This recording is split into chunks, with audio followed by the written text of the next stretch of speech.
اور اعظم خان کے بیان کے تناظر میں ہی ہوگا۔ اچھا ایک اور چکر یہ بھی ہے کہ وہ یہ فرماتے ہیں جو ان کا بیان ہے کہ میں نے تو بتایا تھا کہ بھائی یہ کافی حساس معاملہ ہے، تو اس طریقے سے سائفر کو کسی جلسے میں یا کسی جگہ لہرانا مناسب نہیں ہے، لیکن پی ٹی آئی چیئرمین کی جانب سے نہیں سنا گیا، پھر جو ہے وہ ظاہر ہے کہ اپنے انداز میں اس کو ایک طریقے سے بیان کیا گیا، اس پہ سیاست کھیلی گئی۔ ہاں جی، اب یہ بات اور پھر وہ جو کاپی تھی سائفر کی جو ان کے پاس تھی وہ غائب ہو گئی موفا میں، یعنی کہ منسٹری آف فارن افیئرز میں ایک اوریجنل کاپی تھی، اوریجنل ورژن تھا اس کا، تو وہ دوبارہ لا کے اس کو ڈسکس کیا۔ اچھا وہ کیونکہ ماریا کا پروگرام انہوں نے انٹرویو دیا تھا پچھلے دنوں، تو میرے خیال میں لاسٹ ایئر کی بات ہے، اس میں انہوں نے خود بھی کہہ دیا تھا ایک میرے پاس تھا، ایک پتہ نہیں وہ کہاں چلا گیا مجھے نہیں معلوم، اور جیسے کہ اشفاق نے بتایا کہ ایک کاپی ادھر تھی ایک کاپی ادھر تھی، لیکن اس وقت بھی سوال اٹھا تھا کہ سائفر ہے، تو سب نے کہا سائفر ہے، لیکن کیا اس سے یہ ثابت ہوتا ہے سازش ہوئی؟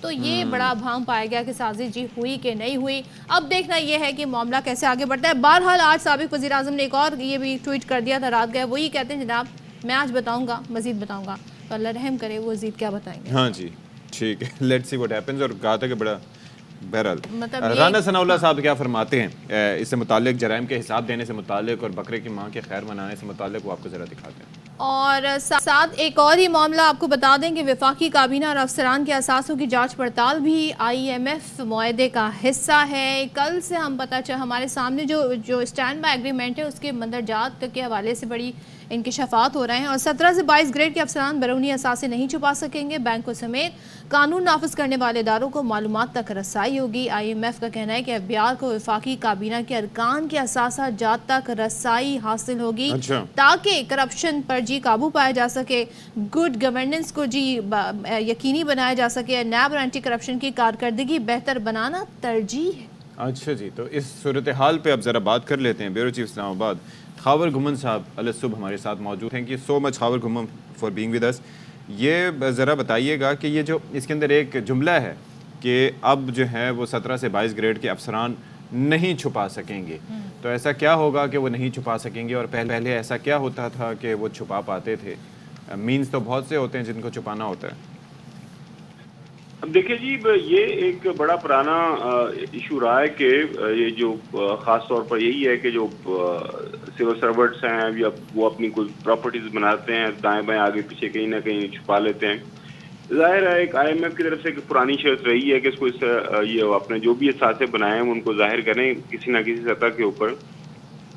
اب یہاں تو مجھے اچھی طرح یاد پڑتا ہے وہ یہ کہ سالانہ کی بنیاد کے اوپر یہ اپنی جو بھی پراپرٹیز ہیں، اثاثہ جات ہیں، کسی نہ کسی سطح کے اوپر آپ کو ظاہر تو کرنا پڑتے ہیں۔ آپ ظاہر ہے اپنا جو ٹیکس دیتے ہیں اس کی سطح کے اوپر کہیں جمع کروانے پڑتے ہیں۔ اب یہ جو آئی ایم ایف کی طرف سے بتایا جا رہا ہے کہ ان کی ایک خاص شرط ہے، آپ نے بالکل صحیح فرمایا کہ جناب اعلیٰ یہ راستے تو بہت ایک سے زیادہ ہیں، کسی نہ کسی سطح کے اوپر آپ اپنی پراپرٹی چھپا کے رکھ سکتے ہیں۔ اب حکومت اس کے اوپر کیا لائے عمل جو ہے اپناتی ہے کہ کیا کوئی ڈائریکٹری چھپا کرے گی، کس سطح کے اوپر کوئی بیوروکریٹ ہے، ایک ٹاسک فورس بنائی جائے گی جس میں عالمی ماہرین، سول سوسائٹی کے آزاد ماہرین اس کا حصہ ہوں گے، یہ ذرا سی ڈیٹیلز ہمارے سامنے آئی ہیں۔ وہ ہے، لیکن دیکھیں مسئلہ یہ نہیں ہے کہ آپ کے جو سول سرونٹس ہیں ان کی اپنے پراپرٹی کے اوپر نظر نہیں رکھنی۔ مسئلہ ایک ہی ہے پاکستان کے اندر کہ بنیادی جو ایک شرط رہی ہے ہمیشہ سے، یقین کریں میں پچھلے 25 سال سے جرنلزم میں ہوں، جو میں چیز دیکھ رہا ہوں وہ یہی کہ آئی ایم ایف کہتا ہے کہ آپ اپنے ملک کے اندر جو بنیادی اسٹرکچرل ریفارمز ہیں وہ کریں، بالکل، اور اسٹرکچرل ریفارمز اگر وہ ہو جائیں گی تو یہ مسئلہ خود بخود حل ہو جائے گا۔ اور وہ ریفارمز کیا ہیں کہ ملک کے اندر اس وقت جو زیادہ تر ہماری جو کارپوریشنز ہیں، جو مختلف ادارے ہیں حکومتی، جو کہ کافی پہلے ان کو پرائیویٹائز ہو جانا چاہیے تھا، جس میں ٹسکوز ہیں، جس کے اندر اسٹیل مل ہے، جس کے اندر پی آئی اے ہے، جس کے اندر ریلوے ہے، ساری دنیا کے اندر آپ کسی بھی جو ہے ڈیولپ ملک کے اندر جائیں وہاں پہ آپ کو پتہ چلتا ہے، لندن جائیں تو پتہ چلتا ہے کہ آپ کی ریل کس طرح چل رہی ہے، وہاں پہ آپ کا ڈاک خانہ کس طرح چل رہا ہے، وہاں پہ مختلف جو کمپنیز ہیں، بجلی کی جو تقسیم کار کمپنی ہے وہ کس طرح چلائی کا آرڈر ہے لاہور ہائی کورٹ کا، اسلام آباد ہائی کورٹ کا، وہ ایکسیپٹیبل نہیں ہے۔ مطلب یہ ہے کہ دو بھی معاملہ، میں وہی عرض کر رہا ہوں کہ اس سارے کے سارے معاملے کو لے کے آپ کو ایک فری اینڈ فیئر اگر آپ نے تحقیقات کروانی ہے تو وہ آپ کو کوئی میرے خیال میں ہائی پاورڈ کمیشن بننا چاہیے. یہی میں سنوں. اگین یہ بہت ایک سینسٹیو ایشو ہے اور اس ایشو کو لے کے میرے خیال میں سیاست نہیں ہونی چاہیے. اگر یو آر ویری رائٹ خبر صاحب. لیکن ون مور تھنگ, آپ یو لیو ان پاکستان, وی لیو ان پاکستان. یہاں پر جو سٹنگ جج صاحبان ہوتے ہیں ان کے بارے میں اگر کوئی بھی جماعت ہو ان کے حق میں فیصلہ نہیں آتا تو وہ بڑی اپنی رائے کا اظہار کرتے ہیں جس طریقے سے کرتے ہیں وہ سب کو پتہ ہے. تو آپ کہہ رہے ہیں کہ ریٹائرڈ جج ہوں اور پھر کمیشن بنایا جائے, پھر جو اس کی رپورٹ آئے وہ سب کے لیے ایکسیپٹیبل بھی ہو. تو فیکٹس کی ظاہر ہے کہ کس طریقے سے فیکٹس کو ڈسائفر کریں گے یا ان کا کیسا دیکھنے کا طریقہ ہوگا, یہ کوئی اگری کرے گا کوئی فریق جو ہوگا مخالف فریق. جی خبر صاحب. دیکھیں میرے خیال میں پاکستان کے اندر جو بے داغ بیک گراؤنڈ والے کافی لوگ موجود ہیں اور ایسے لوگ موجود ہیں جن کے اوپر کوئی انگلی نہیں اٹھاتا. میں وہی عرض کر رہا ہوں کہ دونوں طرف سے پوچھ کے کوئی ایسا جو میرے کوئی ریٹائرڈ آفیسر ہو, کوئی بیوروکریٹ ہو, میں یہ نہیں کہہ رہا کوئی جج ہی ہو, جس کے اوپر جو تمام اطراف راضی ہو جائیں گے جی ٹھیک ہے یہ صاحب جو اس کے اوپر انویسٹیگیشن کر دیں گے. آپ کو یاد ہوگا کہ ماضی کے اندر جب ایک وہ ایشو ہوا تھا جب سابقہ پرائم منسٹر اس وقت اپوزیشن میں 2013 کے الیکشن کے بعد انہوں نے کہا تھا کہ کچھ حلقوں کے اندر وہ کروا دے انویسٹیگیشن, وہ پھر ایک کمیشن بیٹھ گیا تھا وہ جو ہے ایگزیکٹلی وہ جو انتخابات کے حوالے سے. تو جب اس کمیشن کی فائنڈنگ آ گئی تھی تو مان لی گئی تھی. میرے خیال میں ایسی بات بھی نہیں ہے. لیکن اگین میں وہی عرض کر رہا ہوں کہ اب ظاہر ایک معاملہ ہے, اس کے اوپر جو دو اطراف ہیں ان کا اپنا اس کے اوپر دعویٰ ہے, تو اس دعوے کے یہ تو وہ کوئی ایسا ہائی پاورڈ انویسٹیگیشن کوئی ہوگی تو پھر سوال سامنے آئے گا. Thank you so much Khawar گھمن صاحب, بہت شکریہ آپ کا. اور جناب میرا اس کے اندر یہ ہے کہ کوئی آپ کو یاد ہے اس وقت سابق وزیر اعظم کی جانب سے اس وقت بھی ایک کمیشن بنانے کی بات کی گئی تھی ایک صاحب کو تعینات کر کے. مسئلہ یہ ہے کہ جو پاکستان کا ایک پولرائز سوسائٹی ہے جس کے اندر فرض کریں آپ کو میری بات نہیں پسند, مجھے آپ کی بات نہیں پسند, no matter how good you are, ہم بلیم کریں گے, چیزیں ڈھونڈیں گے, اور تو کوئی اپنا ایک ریپوٹیشن کیوں ٹینٹ کرنے کی کوشش کر دے گا for the sake of that, کیونکہ بھائی کچھ بھی ہو دوسرے فریق نے مجھے برا کہنا ہے. یہ تو پھر ڈیسائیڈ کریں گے کہ ایسا ہونا چاہیے کہ نہیں. لیٹس سی معاملات کیسے آگے بڑھتے ہیں. جی اب جو سیاسی موسم کے بعد اب ذرا ہم اپنے انوائرمنٹ یعنی موسم کی, دنیا کے موسم کی بات کر لیتے ہیں, اپنے ملک کے موسم کے اشفاق. آپ نے کہیں آپ کا بارشوں سے سامنا ہوا؟ جی اسلام آباد میں, پھر اس کے بعد جو میرا گاؤں ہے اس سے تقریباً 60-65 کلومیٹر دور کوٹلی ستیاں ایٹسیٹرا سب جگہ. راولپنڈی میں کل اتنی بارش تھی کہ نالا لئی وغیرہ پورے آپ دیکھیں, آپ رپورٹ کر رہے تھے. اچھا ویسے بات یہ ہے کہ بینگ ان دی میڈیا ہم یہ چیز اکثر دیکھتے ہیں کہ ویسے ایک تاثر ہوتا ہے کہ پورا شہر ڈوب گیا, تو ظاہر شہر بہت بڑے ہوتے ہیں اور ایسا نہیں ہوتا, لیکن اتنی بارش جب ہوتی ہے تو ان کا اثرات لازمی طور پر. لیکن what difference did you feel کہ جب بارش اتنی وہاں ہوتی ہے اور بارش اتنی یہاں ہو تو کیا ہوتا ہے؟ فرق یہ ہے کہ وہاں بارش زیادہ ہوتی ہے, زیادہ پانی آتا ہے, پھر زیادہ پانی فوراً چلے جاتا ہے. یہاں پر زیادہ پانی ہمارا مہمان بنتا ہے کئی دن تک, پلس سڑکوں کا جو نظام ہے وہاں پر مہمان وہ بلائے جان ہو جاتا ہے, تو زحمت بن جاتا ہے وہاں پر. ایک تو یہ ہے کہ موسم خاصا خوشگوار ہو جاتا ہے بارش کے بعد, یہاں پر تھوڑا سا حبس بڑھ جاتا ہے. پلس ہم لوگ پریشان ہوتے ہیں کہ جی بجلی کی فراہمی معطل ہو جائے گی, یہ چیزیں. وہاں پر اگر بجلی جاتی بھی ہے تو یہ ایشوز نہیں ہوتے, بیکاز اب دیکھیں گاؤں دیہات میں صدف آپ سوچئے کہ مسلسل بارش ہو رہی ہے, طوفانی بارش ہو رہی ہے اور لائٹ آپ کی موجود ہے. ہم تو فوراً فون چارج کرنے جاتے ہیں کہ بھائی اگر فون چارج نہ ہوا تو نہ جانے کب آئے لائٹ. وہاں پر ایسا چکر نہیں ہے because they are used to it. اور ظاہر ہے اٹس بیٹر لائک چلیں حادثات کی وجہ سے بھی اگر یہ پریکاشن لی جا رہے ہیں, کیونکہ ہمارے یہاں کوئی ایسا سسٹم تو ہے نہیں فول پروف. ملک بھر میں جی مانسون کا جو سیزن ہے وہ جوبن پر ہے, اور پنجاب میں تو برستے بادلوں نے تباہی مچا رکھی ہے, اور جڑواں شہروں کی جیسے اشفاق نے بھی اپنا ایکسپیرینس شیئر کیا. راولپنڈی اسلام آباد میں بھی ہم نے دیکھا کافی زیادہ بارش ہوئی ہے, اور زیر تعمیر انڈر پاس کی دیوار گرنے سے 12 مزدور بھی جاں بحق ہوئے. راولپنڈی میں نالا لئی کی سطح خطرناک حد تک بلند ہو گئی تھی, اور شہر میں 200 ملی میٹر بارش ہوئی جس نے ایک خوفناک صورتحال پیدا کر دی. نالا لئی کی سطح بلند ہونے پر خطرے کے بھی سائرن بجائے گئے. جبکہ لاہور کی بات کریں تو لاہور میں بھی بارشوں کا سلسلہ جاری ہے, اور بارش کے دوران کرنٹ لگنے سے 3 مختلف واقعات میں 2 بچوں کے بارے میں بتایا جا رہا ہے. 2 بچوں سمیت 4 افراد جاں بحق ہو گئے. اسی طریقے سے دیگر علاقے بھی ہیں جہاں پر یہی صورتحال ہے. اچھا یہ زیادہ تر نقصانات اللہ تعالیٰ رحم فرمائے وہاں ہوتے ہیں جہاں پر انفراسٹرکچر آپ کا ویک ہوتا ہے. ظاہر ہے کچے مکان ہوں گے, اب بارش ہوگی تو کیسے وہ بیچارے غریب جو ہیں وہ بمشکل اپنا سر چھپانے کے لیے چھت جو ہے ان کے پاس ہوتی ہے. اب اس پر ذرا بات کر لیتے ہیں. راولپنڈی سے ہمارے ساتھ موجود ہیں بابر ملک صاحب اور لاہور سے ہمیں الماس احمد خان. تو راولپنڈی سے سٹارٹ کرتے ہیں. بتائیے گا بابر بھائی کہ کیا صورتحال رہی کل؟ آئی وٹنس دیٹ ٹو. جو صورتحال تھی بارش شدید تھی، لیکن پھر یہ دیکھا تھا کہ دوپہر کے بعد بارش کا سلسلہ کچھ تھم گیا تھا، پھر اس کے بعد آئی تھنک دوبارہ ریزیوم ہوا ہوگا. کیا سچویشن رہی؟ بہت شکریہ اشفاق اسحاق ستی صاحب. راولپنڈی اور اسلام آباد میں اس حالیہ مونسون کا جو سپیل چل رہا ہے، اس میں ہیوی رین تھی. یہ تقریباً 200 ملی میٹر مجموعی طور پر بارش ریکارڈ کی، جس کے باعث میں گوالمنڈی کے برج پہ کھڑا ہوں. یہ 19 فٹ تک اس کی سطح بلند ہوئی. اگر 2 فٹ اور ہو جاتی تو تقریباً 3-4 کالونیز کو اس نے اپنی لپیٹ میں لینا تھا. اس کے ساتھ ساتھ جو پیر بدائی کا برج ہے اس کے دونوں طرف اور تھانہ رتامرال اور گوالمنڈی کے ایریا میں آتے ہیں، وہاں تو لوگوں نے تعمیراتی مٹیریل ڈال کے لئی کو تنگ کر کے وہاں پہ باقاعدہ ٹرانسپورٹ کے اڈے بنائے. تھانہ گنج منڈی کے بالکل عقب میں پولیس کے سامنے یہ ہوتا رہا. وہاں سے پانی کچھ علاقوں میں داخل ہوا، لیکن گوالمنڈی میں صورتحال نارمل رہی کیونکہ بارش بہت زیادہ تھی. اندرون شہر پانی جس فلو سے اوپر آیا اور نکاسی آپ کا نظام انتظامیہ کا دعویٰ بھی تھا کو بہتر تھا، تو پانی اس فلو سے چلا بھی گیا.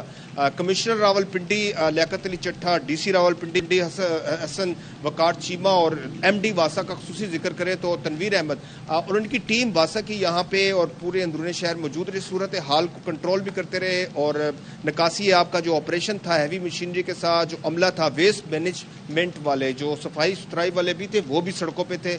1122 جو سروس ہے ایمرجنسی جن کی یہ میں نے پہنی ہوئی ہے، یہ تقریباً جب سے یہ سپیل چل رہا ہے ان کی تمام ہائی الرٹ پہ رکھا گیا ہے. اور رین ایمرجنسی واسا کی جانب سے چھٹیاں ان کے عملے کی منسوخ.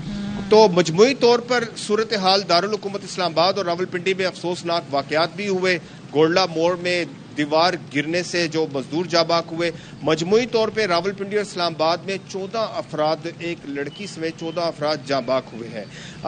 محکمہ موسمیات نے جو پیشن گوئی کی ہے اس کے مطابق جو ہے یہ سلسلہ 3 سے 4 دن مزید بارش کا جاری رہنے کا امکان ہے. آج دن کے وقت یا شام کے وقت ہلکی بارش کا امکان ظاہر کیا جا رہا ہے، لیکن جمعے کے روز اور ہفتے کے روز جو ہے یہ ہیوی رین کا پریڈکشن کی گئی ہے. لیکن اگر انتظامیہ یا کمشنر کی بات کریں تو صورتحال یہ ہے کہ محرم الحرام کی سیکیورٹی کی میٹنگز ہے، صورتحال ہے، لیکن آر پی او اور کمشنر جو ہیں وہ وہاں بھی دیکھ رہے ہیں اور اس صورتحال کے اوپر بھی نظر رکھے ہوئے. چلیں ٹھیک ہے. بابر ہمیں صورتحال بتا رہے تھے. راولپنڈی سے رخ کریں گے لاہور کا، اور الماس ہمارے نمائندے وہاں سے ساتھ ہیں. الماس بتائیے، آپ کے پیچھے تو مجھے بڑا ٹریفک بھی زبردست طریقے سے رواں دواں لگ رہا ہے، موسم خوشگوار ہے، تو کیا پریڈکشنز ہیں؟ کیونکہ لاہور میں یہ سلسلہ ہم دیکھ رہے ہیں 2 دن گزرتے ہیں، پھر بارشیں شروع ہو جاتی ہیں، پھر ان کی نکاسی ہوتی ہے، پھر ٹائم تھوڑا مل جاتا ہے، پھر بارشیں. تو پریڈکشنز کیا ہیں اور کیا اوور آل صورتحال ہے؟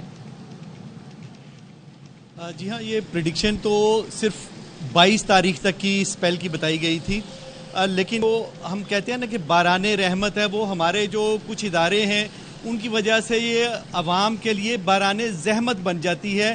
کل بھی ایسا ہوا. کل لیسکو کے باعث میں اب کسی پہ الزام نہیں لگا سکتا کیونکہ انہوں نے اپنے ایک ایس ڈی او کو معطل کر دیا فوری طور پر تاکہ سارے لیسکو پر بات نہ آئے. 4 لوگ کرنٹ لگنے سے بارش کے باعث جو کرنٹ پھیل جاتا ہے، 4 لوگوں کی لوگ جاں بحق ہوئے. 2 بچے کھیل رہے تھے، کھمبے سے کرنٹ آ رہی تھی، وہ بیچارے اسی وقت اسی موقع پر ہی ان کی جان نکل گئی. ایک اور واقعہ یہ ڈیفنس کے ساتھ چرر پنڈ ہے، وہاں پہ یہ واقعہ ہوا.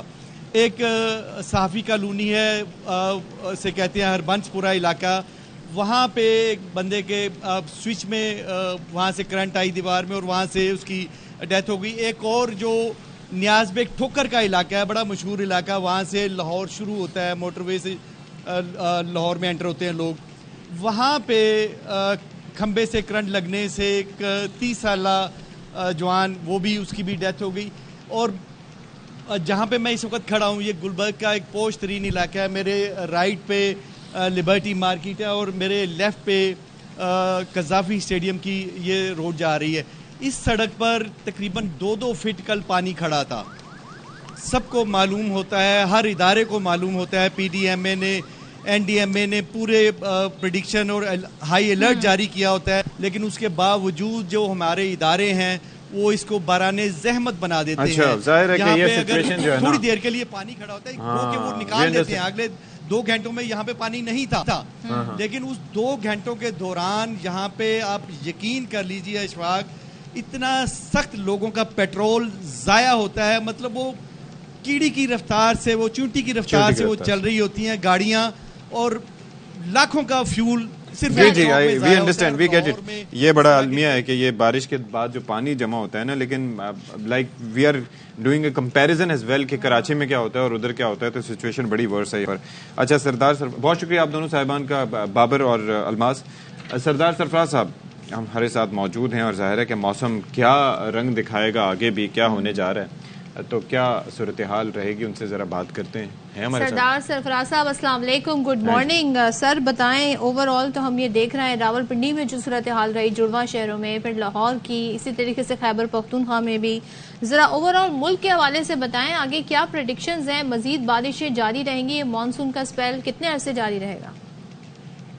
جی وعلیکم السلام, بہت شکریہ. دیکھیے یہ اسپیل 23 تک کی پریڈکشن تھی, لیکن لگ رہا ہے کہ 23 سے آگے بھی چلا جائے گا, یعنی شمالی علاقہ جات وہی پنجاب پورا, کے پی اور گلگت بلتستان وغیرہ کی طرف, تو 24 یا 25 تک پریویل کرے گا کم از کم.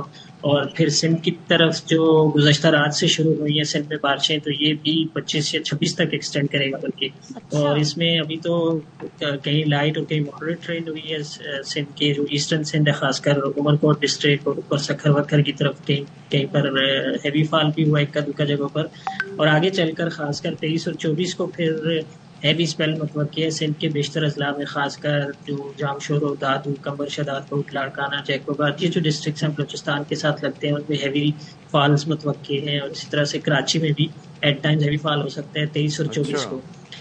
تو پورے سندھ ہو سکتا ہے کہ کتنے چانسز ہیں سردار سرفراز صاحب, کراچی میں بارش ہو سکتی ہے, کتنے % چانسز ہیں یہ بتائیں. تو ہمیں تو وہ ایپ بھی بتا رہی ہوتی ہے تب بھی 80%. جی تو پھر وہ پتہ ہے کیا سردار صاحب, ایک بڑی دلچسپ چیز ہے کہ کیا کہتے ہیں نا کہ ٹیمپریچر ہوتا ہے 30 اور فیلز لائک ہوتا ہے 43. تو یہ جو آپ نے 80% کہا ہے, تو یہ اب ریئلٹی اب دیکھیں کہ فیلز لائک 50. کراچی والے اپنے آپ کو بہت انلکی تصور کرتے ہیں. میں بتاتا ہوں نا جی کہ ایز آف کرنٹ کنڈیشن, یعنی ایز آف ٹوڈیز کنڈیشن, اور بالکل ایز آف کرنٹ کنڈیشنز کی بنیاد پر ہم بات کرتے ہیں, تو اس کے مطابق تو بالکل 80% چانسز ہے کہ اچھی بارش ہو جائے گی. سردار صاحب لاسٹ ٹائم پتہ ہے کیا ہوا تھا, وہ جب سوری آپ کی بات کر رہی ہوں, آپ کی پریڈکشنز کی وجہ سے میں اب اشفاق سے شرط لگانے لگی ہوں, یہ مجھے پیزا کھلائیں گے. چلیں وہ بارش ہونے پہ, ہاں بارش ہونے پہ, بارش ہوگی تو میں کھلاؤں گا, اور نہ ہوئی تو آپ کھلائیں گی. نہیں وہ میں نے نہیں کہا, ون سائیڈڈ شرط نہیں ہوتی. اچھا ایک چیز مجھے بتائیں سردار صاحب, لاسٹ ٹائم جب وہ طوفان آ رہا تھا نا, وہ بیپر جو ہے, ایک تو نام اس کا زندگی میں پہلی دفعہ سنا تھا, سمجھ ہی نہیں آتا تھا. اس وقت جو پریڈکشنز تھی بارش کی, ہم نے کہا اللہ کرے بچت ہو جائے, لیکن ایکسٹرا بیسن لا کے لوازمات کے پکوڑے بنیں گے, ہلکی سی بارش ہوگی. اس نے چھو تک نہیں گزری. کیا ہوا اس بیسن کا؟ کچھ بھی نہیں ہوا. دیکھیے اس میں تو ہاں سوری کراچی کے لیے تو اس میں اس بیپر جو ہے کہ کیس میں کراچی کے لیے تو بارش کی پریڈکشن تھی نہیں.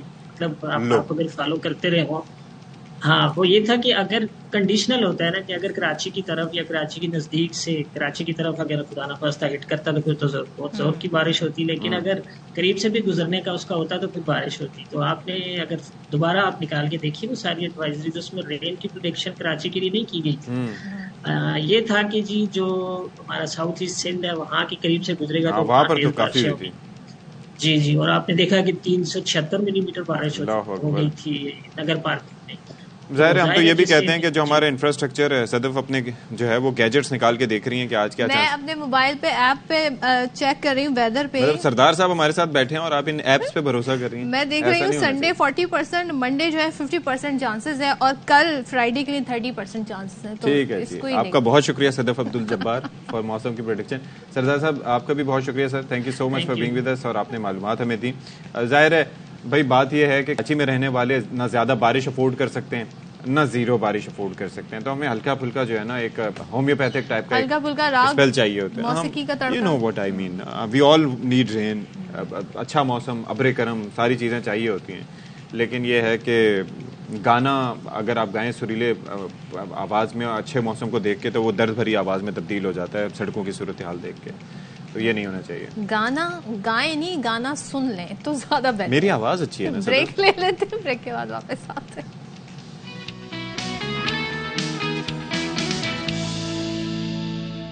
جو ہوا کل ٹرافی کی رونمائی ہونی تھی اور ظاہر کوآرڈینیشن از ویری امپورٹنٹ, لیکن ہوا کیا, آپ کو سب کو پتا ہے کہ جے شاہ جو ہیں بی سی سی آئی کے, انہوں نے پہلے ٹویٹ کر دی, سب سے پہلے ٹویٹ کر کے انہوں نے اسکیڈول اناؤنس کر دیا. انہوں نے بتا دیا جی اس ڈیٹ کو یہ ٹیم میچ کھیلے گی, اور انہوں نے کانگریچولیشن کر دیا ایشین کرکٹ کونسل کو. اب سوال یہ ہے کہ یہاں پر جی بیٹھے ہوئے تھے سارے, انتظار کر رہے تھے کہ ایک ساتھ اب تو ظاہر ورچوئل دور ہے تو ایک ساتھ سارے لوگ اس ٹرافی کو دیکھ سکیں گے, لیکن جے شاہ تو پھر جے شاہ ہے, انڈیا از انڈیا ہے, تو کافی ایروگنس انڈیا کا انفلوئنس جو ہے آپ یہ دیکھیں آگے چل کے ہے, بٹ دے بہیو لائک کہ انہیں کوئی پوچھنے والا نہیں ہے. لو کوئی ہے پوچھنے والا, مطلب ریونیو کتنا چاہتا ہے بی سی سی آئی کو, بتائیں نا ذرا مجھے. آپ تھوڑا سا کبھی آپ کہتے ہیں نا خوش اخلاقی کا بھی مظاہرہ کرتے ہیں. نہیں بھائی, دنیا میں ساری چیزیں پیسے کے بلبوتے پہ ڈیسائیڈ ہوتی ہیں, فائنینسز پہ, ملکوں کے تعلقات ہوں, کرکٹ ہوں, واٹس ایور.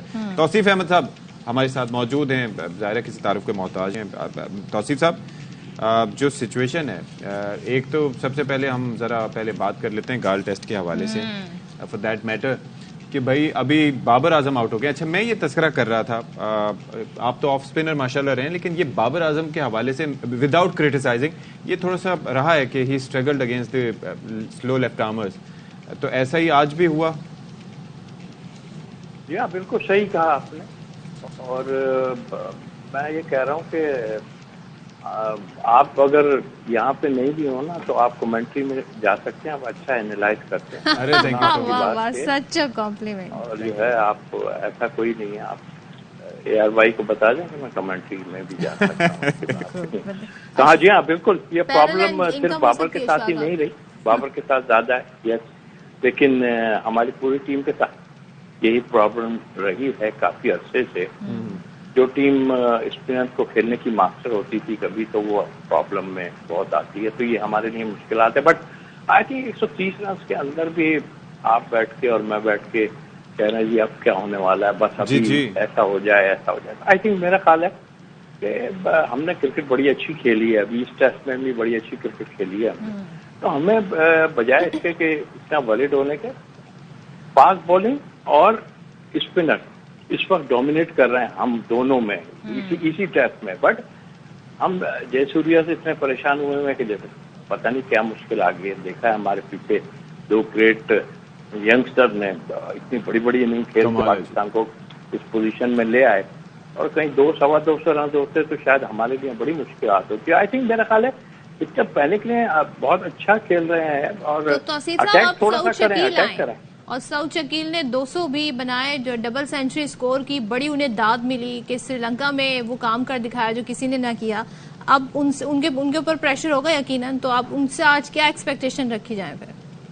دیکھیے ہماری پرابلم کیا رہی ہے, ہم کافی ٹائم سے بس بابر ہی کر رہے تھے. جی جی. اور اب ہم سعود شکیل یا آغا سلمان ان کی بات کرتے ہیں, بیچارے کو 2 ہی دن تو ہوئے سعود شکیل کو. میرا خیال دیکھیے یہ سب کو کمبائنڈ ایفرٹ دینے ہیں, اور ہمیں مشکلات ہو رہی تھی پہلے مڈل آرڈر میں, چونکہ ہم خیر غلطیاں ابھی اس کو ہم گنائیں گے تو بہت. اور ایک اور چیز ہے نا کہ اب میچ جاری ہے, ظاہر ہے کہ ہم جو ہمارا مائنڈ سیٹ ہے وہ تو آبویس ہے نا کہ ہم ابھی بیٹھ کے اگر دعا کریں تو دیٹ مینس کہ ہمیں پتہ ہے کہ کتنی فریجائل ہو سکتی ہے ہماری بیٹنگ لائن, تو دعا کرتے ہیں کہ ایسا نہ ہو. اچھا ایشیا کپ کے حوالے سے جو ساری چیزیں ہیں, تو صدف اور میں ابھی یہی ڈسکس کر رہے تھے کہ بھائی, اور میں ظاہر ہے دیکھتا ہوں ایک چیز کہ ملکوں کے تعلقات ہوں, تو اب وہ کوئی نہیں ہوتا کہ فلاں ہمارا دوست ہے, فلاں کچھ ہے, کس کے ساتھ آپ کے کتنے مفادات ہیں. اسی طریقے سے بی سی سی آئی کی سنی جاتی ہے اس لیے کہ وہ بگ 3 میں آتے ہیں, ریونیو جنریٹ کر کے دیتے ہیں, اور ریونیو اس کے پاس جاتا بھی زیادہ ہے. یہاں پر بھی اسی لیے اس کی ہٹ دھرمی, منمانی اور ساری چیزیں ہو رہی ہیں, چل رہی ہیں اس کی. ڈو یو ایگری سر؟ یہ بالکل صحیح کہا آپ نے, اور یہ اب سے نہیں, کافی پہلے آپ کتنا بھی کہتے ہیں نا کہ ہم یہ کروا دیں گے, یہ کروا دیں گے, آپ کچھ نہیں کر پا رہے. اور اس کی وجہ ہے یہ آپ کرکٹ میں آپ کے ساتھ دینے والے ایشیا کے ملک بھی آپ کے ساتھ سچ نہیں کر رہے, اور وہ ڈومینیٹ کر رہا ہے, پیسے کی بلبوتے پہ کر رہا ہے. اب دیکھیے نا کل جیسے انہوں نے خود ٹویٹ کر کے سارا کچھ اناؤنس کر دیا, ہم دیکھتے رہ گئے وہاں پہ کہ ہوا کیا ہے. تو وہ تو کسی حال میں بھی لیکن اس میں آئی سی سی کا کردار جو ہے نا بہت ہی ورسٹ, بہت ہی گندا کہوں تو سوری ٹو سے, بہت گندا کردار ہے. مطلب آئی مین ٹھیک ہے ہمیں آپ نے کرکٹ میں اتنا پیچھے پھینک دیا سارا کچھ ہوا بٹ تھوڑا تو آپ دیکھو اس چیز کو کہ کیا مطلب ہم اپنے ایشیا کپ ہمارا ہے ٹرن اس دفعہ اور ہمیں ڈومینیٹ کرنا چاہیے اس پہ ہم پہ ڈومینیٹ کرنا چاہیے. یہ ایک بلنگ کا ان کا کردار رہا ہے اور اے سی سی سے بھی پہلے انہوں نے ٹویٹ کر دی. یہ بتائیں اب ذرا ہم اب کیا کریں, یہ ہائبرڈ تو ہم نے ایک ماڈل پیش کیا تھا جس کے تحت یہ اب میچ ہو رہے ہیں. پاکستان میں نہیں کھیلے گا انڈیا, اب ظاہر اسکیڈول سے بھی ساری صورتحال سامنے آ گئی. پہلا میچ نیپال سے ہے, پھر اسی طریقے سے میچ آگے بڑھیں گے, 30 سے اگست سے شروع ہونا ہے. تو سر اب ہم کیا دیکھ رہے ہیں, کون سی آپ کے خیال میں اسٹرانگ ٹیمز آپ کو نظر آ رہی ہیں ایشین کرکٹ ورلڈ کپ کے لیے؟ دیکھیے ہم اب صرف کرکٹ کھیلنے کی بات کریں, ہم ان چیزوں میں نہ پڑیں. اور میرا اپنا ماننا یہ ہے کہ ظاہر ہے اس نے کرکٹ کھیلی ہے تو دیکھیے وہ تو جو کر رہے ہیں اپنی جگہ ہے, ہم اس کو کھیل کے جواب دیں ان کو, چاہے انڈیا میں ہم جائیں, ہمیں جانا چاہیے, بالکل جانا چاہیے ہم جا کے. اور میں تو ان سے کہتا ہوں کہ آپ کھیلیں ہمارے ساتھ, بہت زیادہ کھیلیں, ایک آدھ میچ کھیل کے ادھر ادھر ہم ہو جاتے ہیں تو اس سے فرق ہمیں کھیلنا چاہیے اور پرفارمنس پہ دینا چاہیے. یہ ہم سے بہت ڈرے ہوئے, چاہے کچھ بھی ہو, اسی لیے یہ کھیلنا بھی نہیں چاہتے. خیر وہ ایک پالیٹکس تو اپنی جگہ ہے لیکن یہ ہم سے کھیلنا نہیں چاہتے ہیں. جہاں تک کرکٹ کا ڈالو, ظاہر ہے ایشیا میں جو ہے وہ یہ ہو رہا ہے سارا کچھ, تو ڈومینیٹ تو ایشین ٹیم کو کرنا چاہیے. بٹ آئی تھنک میں سمجھتا ہوں کہ ہم لوگوں نے کسی اور چیزوں پہ فوکس کیا ایشین ٹیموں نے, اور گورے اس میں بہت ہو گئے. انہوں نے ایشیا میں ٹور کر کے جو اسپن پہ اتنا پھنستے تھے اور ان سے نہیں کھیلا جاتا تھا, وہ اب ایشیا میں آن کے بھی ڈومینیٹ کرنے لگے. تو آئی تھنک میں پاکستان انڈیا کی تو بات کروں گا ہی, لیکن اس میں آسٹریلیا کو بھی میں کہوں گا. اور پھر جو انگلینڈ جو ہے وہ جو ہے ہمارا ورلڈ کپ میں آنیسٹلی کہ انہوں نے کرکٹ کو بہت چینج کیا ہے. ابھی بھی ہم دیکھ لیں کہ وہ دونوں ایسی سیریز ہو رہی ہیں, انہوں نے کس طرح کی کرکٹ کھیلی. بالکل. چلیں, تھینک یو سو مچ توصیف احمد صاحب فار بینگ ود اس. اور بس یہ ہے پیوستہ رہے شجر سے, امید ہے باہر بات جو گئی نا توصیف صاحب نے, انہوں نے کہا جی پیٹی ایشوز میں نہیں ہونا چاہیے, کھیل پر توجہ دیں, اسی طریقے سے آپ اپنی پرفارمنس بہتر کر سکتے ہیں. تو ہم تو یہی کر رہے ہیں, لیکن جہاں غلط ہو رہا ہے اسے پوائنٹ آؤٹ کرنا ضرور چاہیے اور اس پہ پروٹیسٹ بھی کرنا چاہیے طریقے سے. آپ کو اس وقت زبردستی آپ کو خبر دے دیں جناب کہ ٹیپو سلطان اور شاہ جہاں آج پاک بحریہ کا حصہ بنیں گے. پاک بحریہ میں شمولیت کی تقریب میں وزیر دفاع خواجہ آصف مہمان خصوصی ہوں گے, اور اس سے پہلے بحری جہاز تغرل اور تیمور پاک بحریہ میں شامل ہو چکے ہیں, اور دونوں جہاز 054 الفا تغرل کلاس فریگیٹس چین میں تیار. اچھا جی, تو یہ کلیئرٹی آگے جی, یہ فریگیٹس ہیں بیسیکلی پاکستان تیار کرتا ہے, چائنا کے ظاہرے کے اشتراک سے وہاں پر ہوتا ہے, اور یہ الفا کلاس کے ان فریگیٹس کی تعداد جو ہے وہ اب 4 ہو جائے گی. لیکو رحمان ہمارے ساتھ موجود ہیں مزید اس پر روشنی ڈالنے کے لیے, ہمیں آگاہ کرنے کے لیے. Thank you so much. لیک بتائیے کہ ذرا اس سے متعلق. جی اشفاق, بالکل یہ ایک بڑی خبر ہے. اس سے پہلے 2 054 الفا کلاس کے فریگیٹس پاکستان بحریہ کا حصہ بن چکے ہیں, اور مزید 2 شامل ہو جائیں گے. بنیادی طور پر یہ گائیڈڈ میزائل فریگیٹس ہیں جو بیک وقت فتحیاب, زیریاب اور فضا میں جنگ لڑنے کی صلاحیت رکھتے ہیں. تغرل کلاس فریگیٹس لو ریڈار آبزرویبلٹی کے باعث دشمن کے لیے زیادہ مہلک بھی ہیں, ورٹیکل میزائل لانچنگ سسٹم سے لیس ہیں. بنیادی طور پر کثیر المقاصد جہاز ہیں یہ, جن میں جدید ترین حربی سامان اور سینسر لگائے گئے ہیں, اور اس میں سطح سے سطح پر مار کرنے میزائلوں کے ساتھ ساتھ سطح سے فضا میں مار کرنے والے میزائل بھی شامل ہیں. سب میرین وارفیئر اور کامبیٹ مینجمنٹ سسٹم کے ساتھ ساتھ تغرل کلاس فریگیٹس بھی خود کئی خطرات سے نمٹ سکتے ہیں. 134 میٹر طویل 42,000 ٹن ڈسپلیسمنٹ کے ساتھ تغرل کلاس فریگیٹس کی رفتار 27 ناٹیکل مائل ہے.